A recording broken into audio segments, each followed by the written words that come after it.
నమస్కారం metro news కి స్వాగతం ముందుగా ముఖ్యాంశాలు సీఎం చంద్రబాబు అధ్యక్షతన 6వ ఎస్ఐపిబి సమావేశం 76 ప్రాజెక్టుల ద్వారా 4,95,796 కోట్ల పెట్టుబడులకు ఆమోదం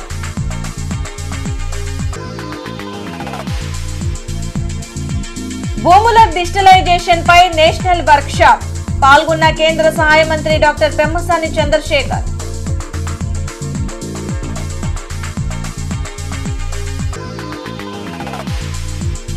మోడీ యుద్ధాన్ని ఆపటం అనాలోచిత నిర్ణయం అఖిలపక్షంతో చర్చించి ఉంటే బాగుండేదన్న కాంగ్రెస్ మాజీ మంత్రి చింతమోహన్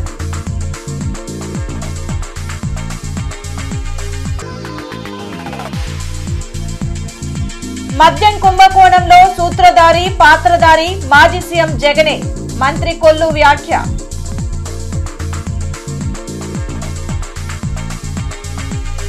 సచివాలయంలో ముఖ్యమంత్రి చంద్రబాబు అధ్యక్షతన 6వ ఎస్ఐపిబి సమావేశం జరిగింది.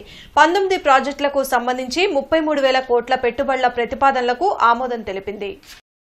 రాష్ట్రంలో పారిశ్రామిక ప్రగతికి వేగంగా అడుగులు పడుతున్నాయని ముఖ్యమంత్రి చంద్రబాబు అన్నారు. కూటమి ప్రభుత్వం పాలసీలతో పెట్టుబడులకు దేశ విదేశీ సంస్థలు ఆసక్తి చూపుతున్నాయన్నారు. ఇప్పటి వరకు 6 ఎస్ఐపిబిల్లో 76 ప్రాజెక్టుల ద్వారా 4,95,796 కోట్ల పెట్టుబడులకు ఆమోదం తెలిపామని వీటి ద్వారా 4,50,934 మందికి ఉద్యోగ ఉపాధి అవకాశాలు లభించనున్నాయని తెలిపారు. ఒప్పందాలు చేసుకున్న సంస్థల పనుల పురోగతిపై డాష్బోర్డ్ ద్వారా పర్యవేక్షణ జరగాలన్నారు. దాదాపు 35,000 మందికి ఉద్యోగ ఉపాధి అవకాశాలు కల్పించే పెట్టుబడులకు సమావేశంలో ఆమోదం లభించింది. ఎనర్జీ, టూరిజం, ఐటీ, ఎలక్ట్రానిక్స్ శాఖలకు సంబంధించి పెట్టుబడులు పెట్టేందుకు వివిధ సంస్థలు ముందుకొచ్చాయి. రాష్ట్రంలో పెట్టుబడుల కోసం ముందుకొచ్చి ఒప్పందాలు చేసుకున్న సంస్థలకు సంబంధించి ప్రాజెక్టుల శంకుస్థాపన నుంచి ప్రారంభోత్సవం వరకు అధికారులు నిరంతరం పర్యవేక్షణ జరపాలని సూచించారు. ప్రతి ప్రాజెక్టు పురోగతిని నిరంతరం ఫాలోఅప్ చేయాలన్నారు.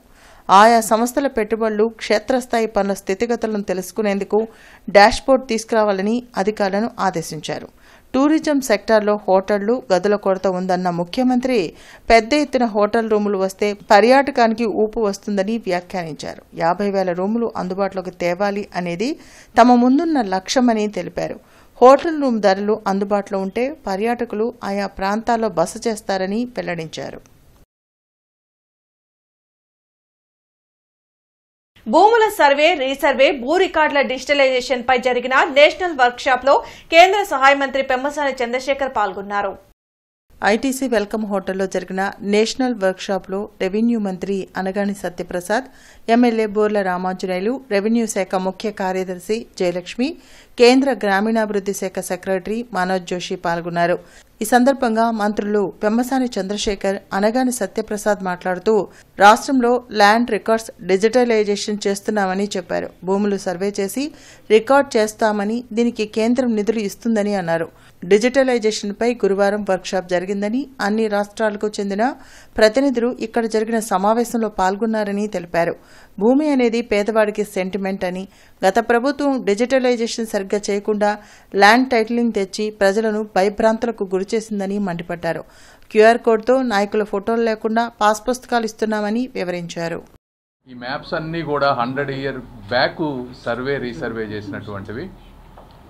ఈ 100 ఇయర్స్లో తీసుకోలేదు కాబట్టి ఫ్రెష్గా చాలామందికి మారిపోయినాయి కాబట్టి ఇవన్నీ ఫ్రెష్గా రీసర్వే చేసి వీటన్నిటినీ రికార్డ్ ఆఫ్ రైట్స్ తోటి ఇంటిగ్రేట్ చేసి మొత్తం ఆన్లైన్ చేసే విధంగా సెంట్రల్ గవర్నమెంట్ తీసుకొచ్చిన పథకం ఉంది. అయితే దీనికి కావాల్సిన ఖర్చు అంతా కూడా సెంట్రల్ గవర్నమెంట్ భరిస్తుంది. ఎవరైతే ఫాస్ట్గా చేస్తారో వాళ్ళకి ఇన్సెంటివ్ ప్యాకేజ్ కూడా ఉంది. బోత్ రూరల్కిను అర్బన్లో పైలట్ ప్రోగ్రామ్ కింద చేస్తూ ఉన్నాం. ఈ కార్యక్రమం ముఖ్య ఉద్దేశం ఏంటంటే కొన్ని స్టేట్స్, ముఖ్యంగా ఆంధ్రప్రదేశ్, అదేవిధంగా వేరే 2 స్టేట్స్, గుజరాత్, వీళ్ళు కొంచెం అడ్వాన్స్డ్గా ఉండి బాగా చేస్తూ ఉన్నారు. మిగిలిన స్టేట్స్లో అంత ప్రోగ్రెస్ సరిగా లేదు. కాబట్టి వీళ్ళందరినీ తీసుకొచ్చి బెస్ట్ ప్రాక్టీసెస్ షేర్ చేసుకుంటే అన్ని స్టేట్స్లో కూడా డిజిటైజేషన్ ప్రాపర్గా అవుతుంది అనే ఉద్దేశంతో ఈ ప్రోగ్రాం ప్లాన్ చేశాం. పేదవాడికి చాలా సెంటిమెంట్, ఒక ఎమోషన్ భూమి అంటే. అతని యొక్క బౌండరీసు, అతని యొక్క హక్కు అనేది పకడ్బందీగా ఉండాలా, భావి తరాలకి వాళ్ళు ఏదైతే ఇవ్వాలనుకుంటారో అది పకడ్బందీగా ఇవ్వాలని చెప్పే లక్ష్యంతోనే వాళ్ళు ఎప్పుడు ఆలోచన చేస్తూ ఉంటారు. అది వాళ్ళకి సమకూర్చాలని చెప్పే లక్ష్యంతో ఈ ప్రభుత్వం పనిచేస్తూ ఉంది. రాజకీయంగా కూడా మాట్లాడంటే గత ప్రభుత్వం ఏదైతే ఉండిందో దాని మీద శ్రద్ధ పెట్టకుండా కేంద్ర ప్రభుత్వం ఎంతో సపోర్ట్ చేస్తున్నప్పటికి కూడా ఇక్కడ ప్రభుత్వం గతంలో దాన్ని మంచిగా చేయలేదు. ఏదైతే గ్రీవెన్స్ ఉంటే సమయం 40 రోజులు 30 రోజులు ఇవ్వాల్సిన సమయాన్ని 15 రోజుల్లో పెట్టడం, అలాగే మీకు తెలుసు అప్పుడు ల్యాండ్ టైటిలింగ్ యాక్ట్ కూడా తీసుకొచ్చి అందరికీ భయభ్రాంతులు చేసినటువంటి పరిస్థితి. అవన్నీ కూడా భయంతో పోయే దిశగా ప్రతి ఒక్క గ్రామంలో కూడా, ఎందుకంటే minister of state rural development communication మా పెమ్మసాని చంద్రశేఖర్ గారు అయిన తర్వాత వారి యొక్క సపోర్ట్ అక్కడ ఉండటం మాకు ఇక్కడ చాలా అండగా ఉన్నటువంటి పరిస్థితి. ట్రంప్ చేతిలో మోడీ కీలుబొమ్మలా మారని ఢిల్లీలో అనుకుంటున్నారని కాంగ్రెస్ మాజీ మంత్రి చింతామోహన్ విమర్శించారు. బ్రాడీపేటలో కాంగ్రెస్ మాజీ మంత్రి చింతామోహన్ మీడియాతో మాట్లాడారు. ఒక్క ఫోన్ కాల్తో ట్రంప్ యుద్ధాన్ని ఆపడాన్ని పార్టీలు జీర్ణించుకోలేకపోయాయని అన్నారు. అఖిలపక్షంతో చర్చించి మోడీ యుద్దం ఆపితే బాగుండేదని అభిప్రాయపడ్డారు. భారత సైన్యానికి శిరస్సు వంచి నమస్కరించారు. దేశంలో మానవ హక్కులకు భంగం వాటిల్లుతుందని ఆవేదన వ్యక్తం చేశారు.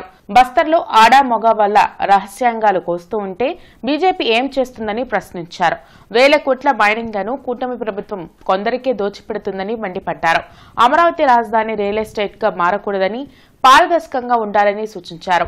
రాష్ట్ర ప్రజలు కూటమి పాలన పట్ల అసంతృప్తితో ఉన్నారని అన్నారు. కనీసం ఏమీ లేకుండా భారతదేశాన్ని ఒక్క ట్రంప్ ఫోన్ కాల్తో ఆపుతున్నాడు అనేది భారత ఔన్నత్యానికి, భారత సార్వభౌమ అధికారానికి కొంచెం విమర్శలు వస్తున్నాయి. అనాలోచిత నిర్ణయాలు, తొందరపడి తీసుకునేటువంటి నిర్ణయాలు, కనీసం మరి ప్రతిపక్ష పార్టీలను కూడా పిలిచింది ఒక నిర్ణయం తీసుకోలేకపోవడం అనేది చాలా అసహజం, అసంభవం. ఇది నేను ఈ వైఖరిని విమర్శిస్తున్నా. మానవ హక్కుల ఉల్లంఘన బాగా జరుగుతూ ఉన్నాయి భారతదేశంలో. భారతీయ జనతా పార్టీ గోండాల వల్ల బస్తర్ అడవుల్లో అరకు అడవుల్లో మగాళ్ళ పురుషాంగాలు కోస్తున్నారు, ఆడవాళ్ల రొమ్ములు కోస్తున్నారు. ఇదే ప్రజాస్వామ్యం. మద్యం కుంభకోణంలో సూత్రధారి పాత్రధారి జగనేనని ఎక్సైజ్ శాఖ మంత్రి కొల్లు రవీంద్ర చెప్పారు. డిజిటల్ చెల్లింపులు లేకుండా 99% అమ్మకాలు జరిగాయంటేనే ఎంత పెద్ద స్కామ్ జరిగిందో అర్థం చేసుకోవచ్చునని అన్నారు. ఎన్టీఆర్ భవన్ అమరావతి నుంచి ప్రత్యక్ష ప్రసారంలో మాట్లాడిన కొల్లు రవీంద్ర, తాడేపల్లి ప్యాలెస్ తోడు దొంగలందరినీ తెలుగుదేశం పార్టీకి అంటగడుతూ తన పేపర్లో జగన్ ఫేక్ ప్రచారం చేసుకుంటున్నారని అన్నారు. విజయసాయిరెడ్డి ఏ పార్టీలో ఉండగా స్కామ్ చేశాడు, మిథున్ రెడ్డి ఏ పార్టీ, రాజ్ కసిరెడ్డి ఎవరి అనుచరుడు, గోవిందప్ప ఏ కంపెనీ డైరెక్టర్, ధనుంజయ రెడ్డి, కృష్ణమోహన్ రెడ్డి ఎవరి దగ్గర పనిచేశారు అని ప్రశ్నించారు. 5 ఏళ్ల పాటు కేవలం క్యాష్ రూపంలో 99,413 కోట్ల మద్యం జగన్ అమ్మారని చెప్పారు. ఇవాళ మొత్తం కూడా మీ స్కామ్ కానీ, మీ కుట్రలు కానీ, మీ అనుయాయుల పాత్రలు కానీ, మీ సొంత ఇంటి మీ మనుషులు కానీ మొత్తం కూడా బయటకు వస్తూ ఉంటే మీ సాక్షి పేపర్లో, మీ టీవీ ఛానల్స్లో తప్పుడు కథనాలతో ప్రజల్ని మళ్ళీ మోసం చేసి మభ్యపెట్టాలని ప్రయత్నం చేస్తున్నారంటే ఒక్కసారి మనం అందరం కూడా ఆలోచించాలి. అక్కడ విచారణలో అరెస్ట్ అయినటువంటి వ్యక్తుల్ని, లేకపోతే విచారణ పిలిచినటువంటి వ్యక్తుల్ని తెలుగుదేశం పార్టీకి అంటగట్టాలని ప్రయత్నం చేస్తామన్నదంటే ఇంతకంటే సిగ్గుచేటు ఇంకోటి ఉంటుందా? గత నెల రోజులుగా వస్తున్నటువంటి వార్తల్లో విజయసాయిరెడ్డి గారిని విచారణ చేస్తే ఆయన ఏ పార్టీ, మిథున్ రెడ్డి గారు ఏ పార్టీ, రాజ్ కసిరెడ్డి ఆయన ఎవరు జగన్మోహన్ రెడ్డి గారు అనుచరుడు కాదా, గోవిందప్ప, ధనుంజయ రెడ్డి గారు, కృష్ణమోహన్ రెడ్డి గారు, వీళ్ళ పాత్రలన్నీ గురించి కూడా స్పష్టమైనటువంటి ఆధారాలతో ఇవాళ వార్తలు వస్తామంటే వీరంతా ఏ పార్టీకి చెందిన వాళ్ళు? జగన్మోహన్ రెడ్డి గారు. ఈ నెల 17వ తేదీన కూటమి నేతల ఆధ్వర్యంలో జరగనున్న తిరంగా యాత్రను ప్రజలంతా పాల్గొని విజయవంతం చేయాలని పిలుపునిచ్చారు. చంద్రమౌళి నగర్లోని బీజేపీ కార్యాలయంలో జరిగిన మీడియా సమావేశంలో ఏపీఐడీసీ చైర్మన్ డేగల ప్రభాకర్, జనసేన పార్టీ జిల్లా అధ్యక్షులు గాది వెంకటేశ్వరరావు, రాష్ట్ర అధికార ప్రతినిధి ఆలహరి, బీజేపీ సీనియర్ నాయకులు జూపూడి రంగరాజు, జిల్లా అధ్యక్షులు తిరుపతిరావు, టీడీపీ నాయకులు కంచర్ల శివరామయ్య పాల్గొన్నారు. ఈ సందర్భంగా వారు మాట్లాడుతూ పహల్గాం ఉగ్రదాడికి ప్రతీకారం తీర్చుకునే క్రమంలో భారత సైన్యం ఆపరేషన్ సింధూర్ ద్వారా చేసిన యుద్ధం మరవలేనిదని అన్నారు. భారత సైన్యానికి దేశ ప్రజలంతా అండగా ఉన్నారని తెలిపేందుకు మోడీ పిలుపు మేరకు శనివారం రోజున తిరంగా యాత్ర చేయనున్నామని వెల్లడించారు. భారతదేశంలో మోడీ నాయకత్వాన ఎన్డీఏ కూటమి ప్రభుత్వం సమర్థవంతంగా పనిచేస్తుందని అన్నారు. ప్రధాని మోడీ నాయకత్వంలో ఆర్మీ చేసిన సాహస కృత్యాలు మరవలేనివని, భారతదేశ కీర్తి పతాకాన్ని ప్రపంచానికి చాటి చెప్పారని కొనియాడారు. పార్టీలకు అతీతముగా, మతాలకు అతీతంగా భారతదేశంలో ఒకటే బాట అంటూ భారత్ మాతాకి జై అంటూ జై జవాన్ అనేటువంటి పరిస్థితితో ఎన్డీఏ కూటమి 17వ తారీఖు నాడు ర్యాలీ తీసుకుంటున్నది.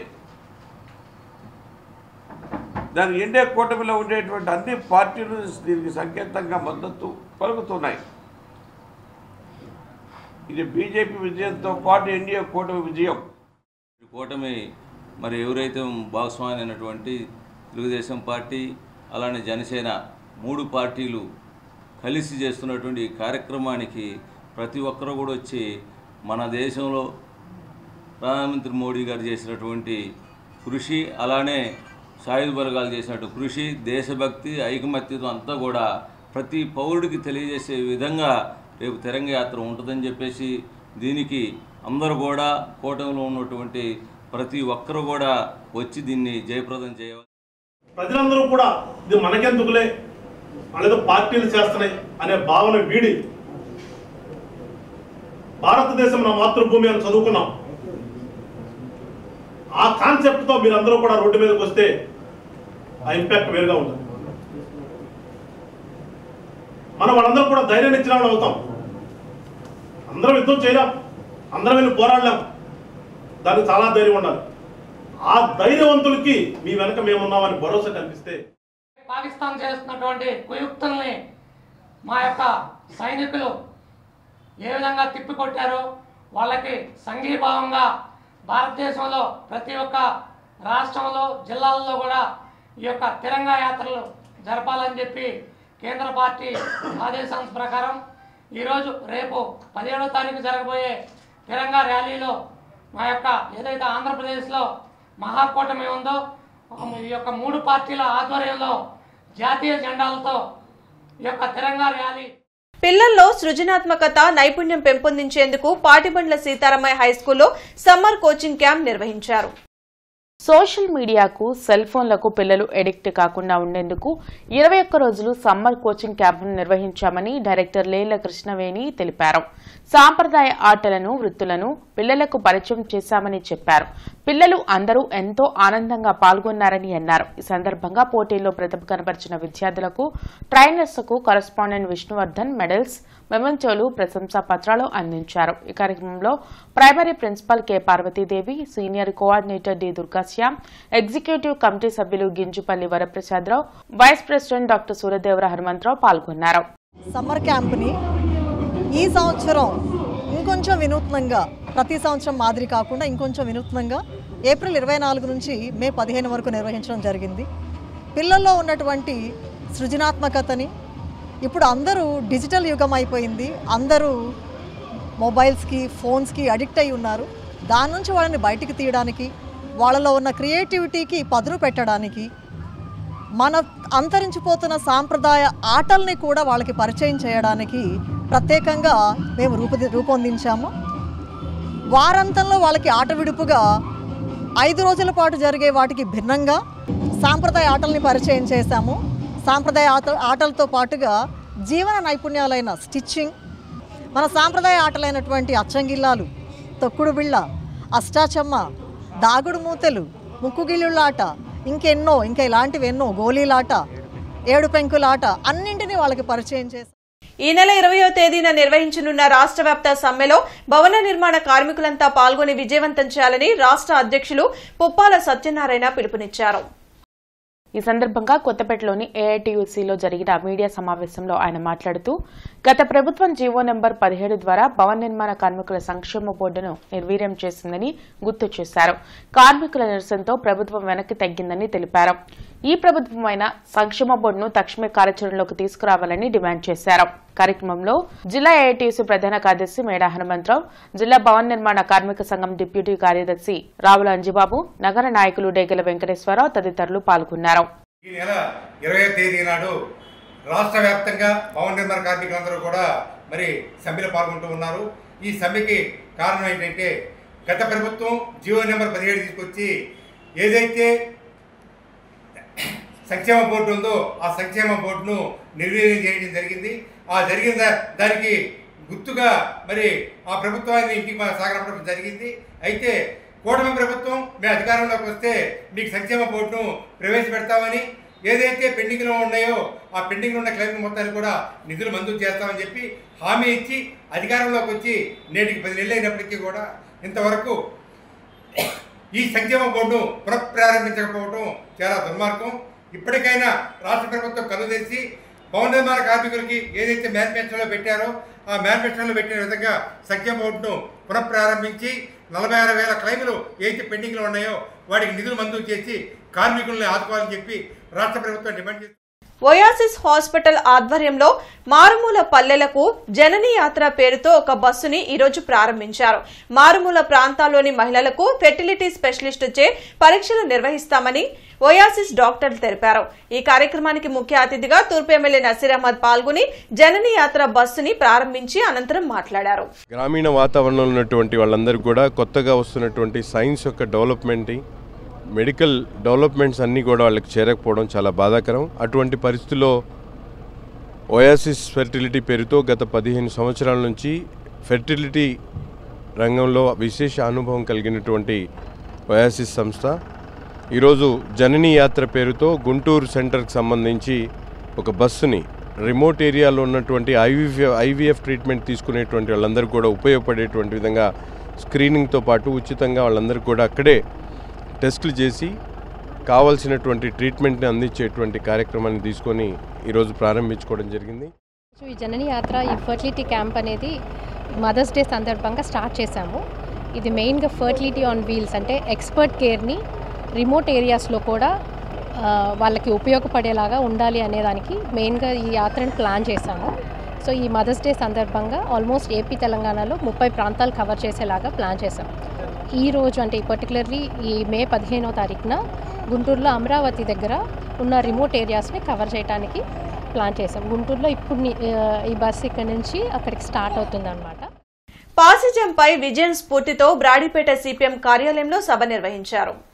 సమావేశానికి మాజీ ఎమ్మెల్సీ లక్ష్మణరావు ముఖ్య అతిథిగా హాజరయ్యారు. కార్యక్రమంలో సిపిఎం నేతలు నేతాజీ, నల్లికాంత్ తదితరులు పాల్గొన్నారు. 80 ఏళ్ల పాసిజంపై విజయం విశేషాలను లక్ష్మణరావు వివరించారు. మొట్టమొదట మనందరికీ తెలిసి బ్రిటన్లో పారిశ్రామిక విప్లవం, పెట్టుబడిదారీ విధానం వచ్చింది. ఆ తర్వాత ఫ్రాన్స్లో వచ్చింది, వాటి తర్వాత జర్మనీలో వచ్చింది. బ్రిటన్ దానికి మార్కెట్లు కావాల్సి వచ్చి ఆసియా ఖండంలో అనేక దేశాలను ఆక్రమించేసి ఆ రోజు ఫ్రాన్స్ దానికి మార్కెట్లు కావాల్సి వచ్చి ఆఫ్రికా ఖండంలో అనేక దేశాలను ఆక్రమించింది. ఇప్పుడు ఆఫ్రికా ఖండంలో చాలా దేశాల్లో మనకి ఇంగ్లీష్ ఎలాగో అక్కడ ఫ్రెంచ్ ఎలా ఉంటుంది అన్నమాట. ఈ రెండు ఆక్రమించాక జర్మనీ బిస్మార్క్ నాయకత్వంలో యూనిఫికేషన్ జరిగింది 1870లో. Bismarck father of German unification అన్న. జర్మనీ చిన్న ముక్కలుగా ఉండేది దేశం, 300 చిన్న రాజ్యాలు ఉండేవి. ఈ నెల 23న ఎల్ఎం స్కూల్లో జరిగే పాస్టర్ ప్రవీణ్ పగడాల సంస్మరణ సభకు AELC pastor reverend G Satish Kumar ను క్రైస్తవ ఐక్య కార్యాచరణ కమిటీ నాయకులు గొల్లమూడి రాజసుందరం బాబు ఆహ్వానించారు. మద్దు ప్రేమ్జ్యోతిబాబు, పాస్టర్ మార్కు, దళిత ఉద్యోగ సంఘ నాయకులు సూర్యప్రకాష్ తదితరులు ఆయన్ని ఆహ్వానించారు. ఐక్య కార్యాచరణ కమిటీ నాయకులు నగరం, జిల్లాలోని అన్ని ప్రముఖ క్రైస్తవ మతబోధకులను కలిసి కార్యక్రమానికి ఆహ్వానించినట్లు తెలిపారు. ఈ నెల 23వ తేదీన ఎల్ఈఎం పాఠశాల గ్రౌండ్ లో జరిగే పాస్టర్ పగడాల ప్రవీణ్ సంస్మరణ సభకు అందరూ హాజరై జయప్రదం చేయవలసిందిగా విజ్ఞప్తి చేశారు. దైవజనుడు ప్రవీణ్ పగడాల గారి యొక్క సంస్మరణ సభ ఈ నెల 23వ తేదీ శుక్రవారం సాయంకాలం 5 గంటలకు గుంటూరు పట్టణంలోని ఎల్ఎం స్కూల్ ప్రాంగణంలో నిర్వహించబడతా ఉంది.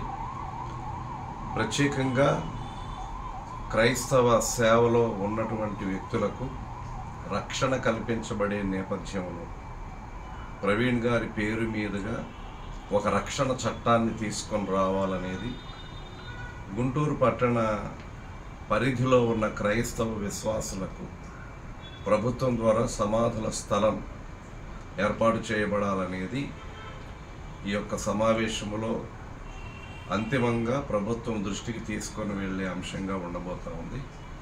ఈ కార్యక్రమానికి ఈ పట్టణంలో ఉన్న క్రైస్తవులందరూ కూడా తరలి రావడం అవసరం. మాజేటి పూర్ణచంద్రరావు అనారోగ్య కారణాలతో స్వర్గస్థులయ్యారు. వారి కుటుంబ సభ్యులు భార్య పుష్పావతి, కుమారులు నారాయణ, జగదీష్, దత్తు వారి తండ్రి నేత్రాలను దానం చేశారు. వారి నేత్రాలను మరో 2 లేదా 6 వరకు చూపు రావాలని మానవతా దృక్పథంతో మానవతా సభ్యులు సదాశివరావు ఆధ్వర్యంలో శంకర నేత్రాలయం వారికి నేత్రదానం చేశారు.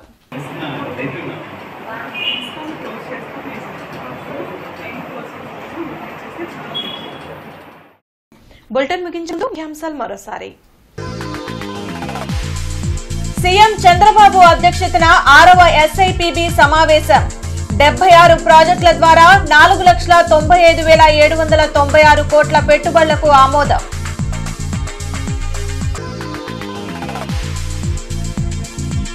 భూముల డిజిటలైజేషన్ పై నేషనల్ వర్క్ షాప్. పాల్గొన్న కేంద్ర సహాయ మంత్రి డాక్టర్ పెమ్మసాని చంద్రశేఖర్.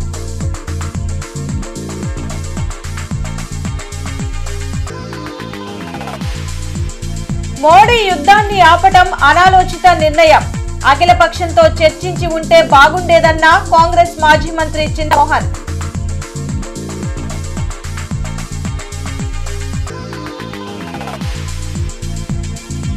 మద్యం కుంభకోణంలో సూత్రధారి, పాత్రధారి మాజీ సీఎం జగనే. మంత్రి కొల్లు వ్యాఖ్య.